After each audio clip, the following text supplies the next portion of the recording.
শেখ হাসিনা তিনি আমেরিকাকে উদ্দেশ্য করে বলেছেন যে বাংলাদেশ ভূখণ্ডে একটি দেশকে বিমান ঘাঁটি স্থাপনের অনুমতির বিনিময়ে ৭ই জানুয়ারিতে তিনি নাকি ঝামেলামুক্ত পুনর্নির্বাচনের একটা প্রস্তাব পেয়েছিলেন।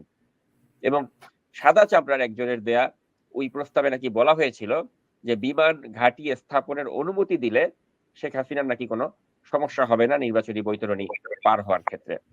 কিন্তু কোন দেশ এ ধরনের প্রস্তাব দিয়েছে বা কোন সাদা চামড়ার ব্যক্তি তাকে এমন প্রস্তাব দিয়েছিল, সেই দেশের নামটিও তিনি উল্লেখ করেননি, সেই ব্যক্তির নামটিও তিনি উল্লেখ করেননি। এবং এ নিয়ে কিন্তু একটা বেশ কনফিউশন এর তৈরি হয়েছে যে আসলেই কি কেউ এরকম প্রস্তাব তাকে দিয়েছিল কিনা, নাকি তিনি এরকম একটি মিথ্যাচার করলেন।